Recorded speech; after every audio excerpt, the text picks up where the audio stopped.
ശബരിമല സ്വർണ്ണക്കൊള്ള കേസിലെ 2 എഫ്ഐആറുകളുടെയും certified copy ആവശ്യപ്പെട്ട് ED ഒരു അപേക്ഷ നൽകിയിരുന്നു. അത് മജിസ്ട്രേറ്റ് കോടതി തള്ളി.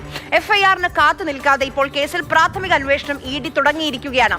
കട്ടിളപ്പാളി കേസിൽ അഴിമതി നിരോധന കുറ്റം ചുമത്തിയതോടെയാണ് EDയുടെ അന്വേഷണം സാധ്യമാകുന്നത്. കൊച്ചിയിൽ നിന്ന് ബിനിൽ കൂടി നമുക്കൊപ്പം വിവരങ്ങളുമായി ചേരുന്നുണ്ട്. ബിനിൽ, സ്വർണ്ണപ്പാളി കേസിൽ ഇപ്പോൾ കോടതിയുടെ മേൽനോട്ടത്തിലുള്ള പ്രത്യേക അന്വേഷണ സംഘമാണ് അന്വേഷണം നടത്തിക്കൊണ്ടിരിക്കുന്നത്. ED കൂടി വരുമോ?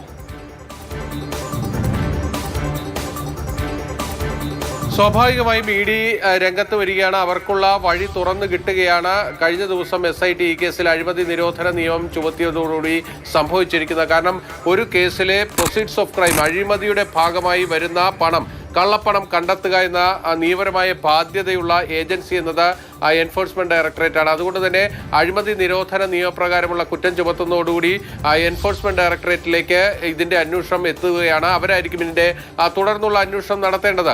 സ്വാഭാവികമായും നേരത്തെ തന്നെ എൻഫോഴ്സ്മെന്റ് ഡയറക്ടറേറ്റ് ഈ ശബരിമല സ്വർണ്ണക്കൊള്ള കേസിൽ അന്വേഷണത്തിനുള്ള നീക്കങ്ങൾ നടത്തിയിരുന്നു. അവർ പ്രാഥമികമായ അന്വേഷണവും തുടങ്ങിക്കഴിഞ്ഞു. ഇതിൽ ഏറ്റവും പ്രധാനപ്പെട്ട കാര്യം, ഇതിൽ FIR അവർക്ക് ആദ്യഘട്ടത്തിൽ കിട്ടിയിരുന്നില്ല. FIR ആവശ്യപ്പെട്ടുകൊണ്ട് അവർ ഒരു സർട്ടിഫൈഡ് കോപ്പി അപേക്ഷ റാന്നി മജിസ്ട്രേറ്റ് കോടതിയിൽ നൽകിയിരുന്നു. പക്ഷേ റാന്നി മജിസ്ട്രേറ്റ് കോടതി അപേക്ഷ നിരസിക്കുകയാണ് ചെയ്തത്. കാരണം ഹൈക്കോടതി ഇത് SITയെ ഏൽപ്പിച്ചിരിക്കുന്ന കേസാണ്, രഹസ്യ സ്വഭാവം പുലർത്തണമെന്ന് ഈ കേസിൽ ഹൈക്കോടതി നിർദ്ദേശിച്ചിട്ടുണ്ട്. അതുകൊണ്ട് തന്നെ കോടതി ഇത്തരത്തിലൊരു നിർദ്ദേശം നൽകിയത് കൊണ്ട് തന്നെ ഇതിന്റെ പകർപ്പ് നൽകാൻ കഴിയില്ല എന്നൊരു നിലപാടാണ് കോടതി എടുത്തത്. അതുകൊണ്ട് തന്നെ EDക്ക് ഇതിന്റെ FIR കിട്ടിയില്ല. പക്ഷേ എൻഫോഴ്സ്മെന്റ് ഡയറക്ടറേറ്റിനെ സംബന്ധിച്ചിടത്തോളം ഇതിൽ FIR വേണ്ടത് അവരുടെ അന്വേഷണത്തിന്റെ അവസാന ഘട്ടത്തിലാണ് എന്നതാണ് അതിന്റെ ബന്ധപ്പെട്ട ഉദ്യോഗസ്ഥരൊക്കെ തന്നെ പറയുന്നത്. കാരണം അവർക്ക് അന്വേഷണവുമായി മുന്നോട്ട് പോകുന്നതിന് മറ്റ് തടസ്സങ്ങളൊന്നുമില്ല. ഇനി അവർ സ്വാഭാവികമായും അഴിമതി നിരോധന കുറ്റം ചുമത്തുന്നതോടുകൂടി ഇതിന്റെ FIR വിജിലൻസ് കോടതിയിലേക്ക് മാറേണ്ടി വരും.